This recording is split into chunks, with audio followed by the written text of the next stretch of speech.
चलो दोस्तों, कल मैंने आपको वीडियो में ठीक है इसका एक्सप्लेनेशन बता दी थी, इसमें कौन कौन से पार्ट्स हैं, कौन कौन से स्क्रूज़ हैं, ठीक है। बेसिकली करना क्या होता है हमको ट्यूनिंग के दौरान, और जनरली आपको इंट्रोडक्शन दे दी इसके बारे में। सो इस वीडियो में आपको प्रॉपर्ली ट्यून करना सिखाता हूँ। सो दोस्तों, कैसे हो आप सब लोग? आपका स्वागत है मेरे YouTube channel Techno Boy One, और मेरा नाम है अमनदीप।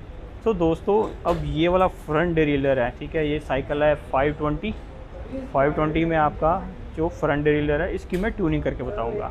अब इसको पहले चेक करते हैं इसमें गियर्स कैसे शिफ्ट हो रहे हैं। Second gear, third gear, second gear, first gear, almost सब इसकी जो शिफ्टिंग है बढ़िया है। अभी सब कुछ सही चल रहा है, ठीक है। हाइट वगैरह भी इसकी ऑलमोस्ट सही है। अब हम क्या करेंगे, अब हम इसका सब कुछ बिगाड़ देंगे। अब क्या करेंगे, मैं इसका जो बैरल एडजस्टर है, बैरल एडजस्टर को भी मैं छेड़ दूंगा, फुल टाइट कर दूंगा, ठीक है। हो गया ये ख़राब। और अब मैं ये 5 नंबर की एलन की लेकर इसकी जो अलाइनमेंट है, इसकी लाइन को भी थोड़ा टेढ़ा कर दूंगा। अब इसकी सेटिंग हो चुकी है ख़राब। अब इसको वर्कआउट करके देखते हैं। देखा, अब सेकंड गियर तो चल गया, बट थर्ड गियर नहीं चल रहा, और फर्स्ट गियर पे वापस भी नहीं आ रहा। अब मैं आपको बताता हूँ जब भी आपने इसकी सेटिंग करनी है तो कैसे करनी है। सबसे पहले आपने लेनी है 5 नंबर एलन की, ठीक है दोस्तों। जो ये बॉडी है इसकी डिरेलर की, फ्रंट डिरेलर की बॉडी है, इसको आपने करना क्या होता है मैं आपको एक्सप्लेन करता हूँ। जो ये आपका क्रैंक है, ठीक है, और जो इसकी बॉडी है, ये बॉडी है और ये क्रैंक है। करना क्या है, हमने इन दोनों को अलाइन करना है। अभी ऐसे टेढ़ी है ये वाली बॉडी और ये क्रैंक है, बिल्कुल इसको ऐसे पैरेलल करके, ठीक है। पहले तो हम ऐसे करेंगे, ठीक है, पैरेलल, बिल्कुल एक दूसरे के साथ पैरेलल होनी चाहिए। और जब साइड से देखेंगे, ये हमारा क्रैंक है और ये बॉडी है, ये टीथ हो गए और ये बॉडी होगी। इसमें सिर्फ 2 to 3 mm का डिफरेंस रहना चाहिए। ये स्टिकर दिया हुआ है ना, यहाँ पे होना चाहिए। ये टीथ का एग्जांपल दिया हुआ है, इससे हम इसको लाइन कर सकते हैं। अगर ये ना भी हो फिर भी हम बड़े ही आराम से कर सकते हैं। तो हम पहले इसको करेंगे पैरेलल। पैरेलल करने के लिए आपको ऊपर से देखना पड़ेगा, ठीक है। अब मैंने ये कैमरा अपने चेस्ट के साथ लगा रखा है, तो ऊपर वाला मैं एंगल नहीं दिखा पाऊँगा आपको, बट फिर भी आपको एक छोटा सा शॉट दे दूंगा फ़ोटो खींच के, ठीक है। ऊपर से बता दूंगा कैसे लगता है जब पैरेलल करते हैं। ऊपर से मैंने अब पूरा पैरेलल कर दिया है, ठीक है। और अभी मैं फुल टाइट नहीं करूँगा, इसकी हाइट भी एडजस्ट कर दूँगा। थोड़ा सा और लूज़ कर देता हूँ, हाँ, और थोड़ा सा नीचे कर दिया मैंने। अब हल्का सा टाइट करके ना, पहले तो हम देखेंगे इसकी हाइट। ये देखो फुल लाइन हो गया। जो स्टिकर है, स्टिकर पे जो टीथ बना हुआ है और एक्चुअल जो टीथ है फुल लाइन हो गया, यानी इतनी ही इसकी हाइट चाहिए। अब ये लाइन करने के बाद अब मैं देखूंगा कि पैरेलल भी हो। साइड से देख रहा हूँ और ऊपर से भी देख लिया।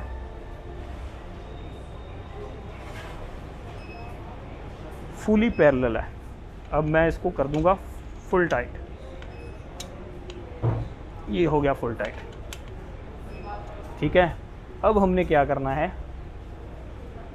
सबसे पहले आ जाओ फर्स्ट गियर पे। फर्स्ट गियर पे आ गए। फर्स्ट गियर पे आने के बाद पीछे से हमने डाल देना है फर्स्ट गियर।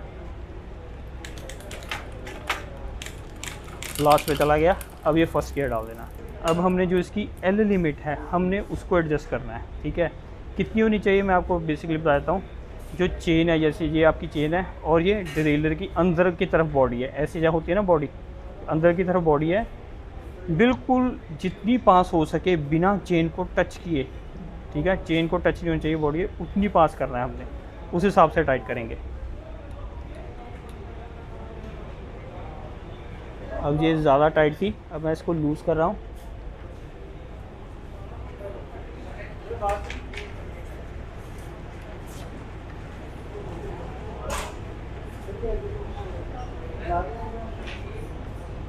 थोड़ा सा बस रह गया, सिर्फ एक या 2 mm का डिफरेंस होना चाहिए क्रैंक घुमा के देखो, टच नहीं होनी चाहिए चेन डिरेलर के साथ, हाँ, बट उसके बिल्कुल पास ही रहनी चाहिए।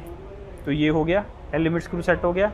कि जो टेंशन है ये अब देखो ये लूज़ है, इसकी जो लूजनेस है उसको ख़त्म करते हैं, ठीक है।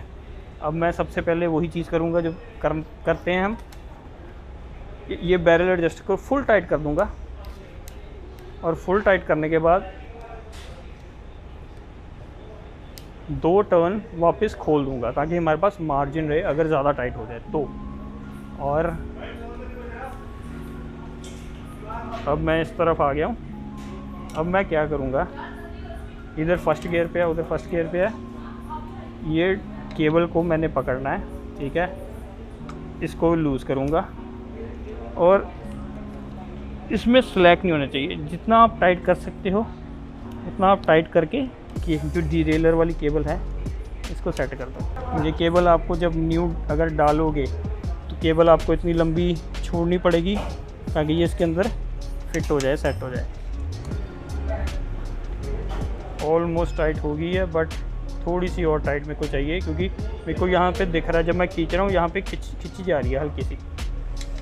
तो मैं क्या करूँगा, इसको थोड़ा अपने ड्रिलर बॉडी को ना अपने हाथ से थोड़ा ऐसे आगे कर लूँगा।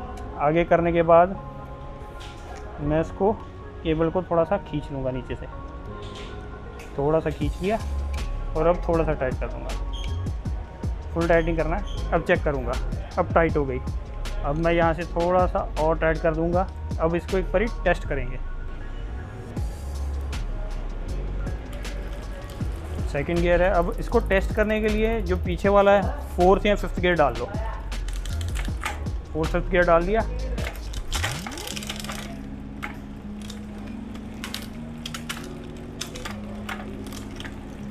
और जितनी टेंशन हमको चाहिए केबल में उससे थोड़ी सी कम है, तो मैं बैरल एडजस्टर को थोड़ा सा खोल दूंगा ताकि जो तार है थोड़ी सी टाइट हो जाए।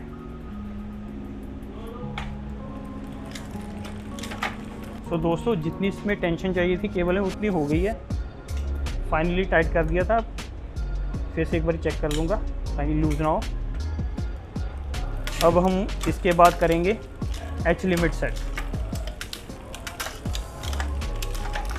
ठीक है, एच लिमिट सेट करने के लिए पीछे सबसे लास्ट गियर डाल लो।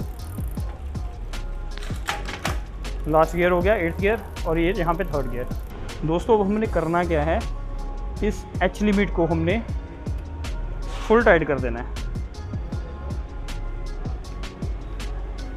ठीक है, हमने इतना टाइट रखना है जो ये चेन है लास्ट गियर पे है, यहाँ पे भी लास्ट गियर पे है, यहाँ पे 3rd पे, यहाँ पीछे 8 पे। ये चेन ये बॉडी के साथ टच नहीं होनी चाहिए और 3rd वाला गियर डलना भी चाहिए। हमने बेसिकली करना क्या है, इसको कंट्रोल करना है ताकि ये चेन को नीचे ना फेंक दे, 3rd वाली रिंग है उससे उतार ना दे। बट इतना भी टाइट नहीं करना कि ये 3rd गियर डले ही ना, 2nd पे ही रह जाए। ठीक है, अब मैंने उतना टाइट कर दिया कि टच नहीं हो रही। उतना टाइट करने के बाद आधा टर्न मैं खोल दूंगा। ठीक है, तो आधा टर्न खोल दिया ताकि हमारे पास मार्जिन रहे, थोड़ा से बाहर जा सके ताकि जो गियर है गियर को डाल सके। अब हम टेस्ट करेंगे जो 3rd गियर वो डल भी रहा है कि नहीं। तो दोस्तों 3rd गियर आराम से डल रहा है। हमने एच लिमिट को ज़्यादा टाइट नहीं किया और जो चेन है वो नीचे नहीं उतर रही। अब मैं पीछे से एक बारी दोबारा से इसको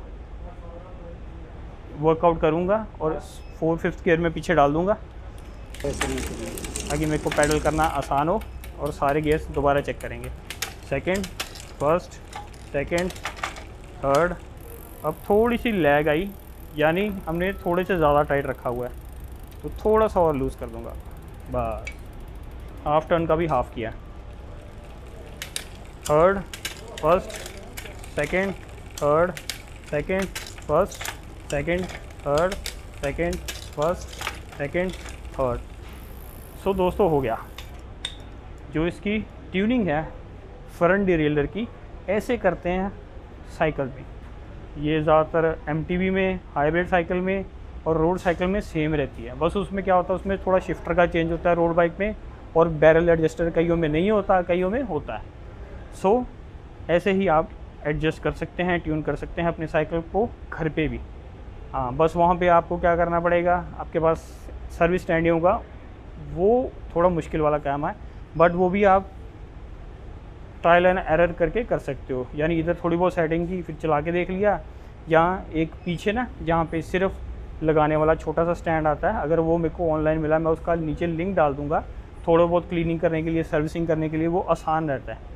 अगर आप वो रख लोगे तो ये सब चीज़ें आप आराम से घर पे भी कर सकते हो। सो दोस्तों, ऐसे करते हैं अपने जो साइकिल की फ्रंट डिरेलर की ट्यूनिंग, और आई होप आपको समझ आ गया होगा और आप अब किसी मैकेनिक के पास नहीं जाओगे अपने जो गियर्स हैं उनकी ट्यूनिंग करने के लिए। जो रियर डिरेलर है उसके ऊपर वीडियो बना चुका हूँ, वो मैं ऊपर कार्ड में दे दूँगा, वो भी आप देख सकते हो अगर आपने वो नहीं देखी है। सो दोस्तों, मिलेंगे नेक्स्ट वीडियो में, तब तक के लिए हैप्पी साइकिलिंग और बाय बाय।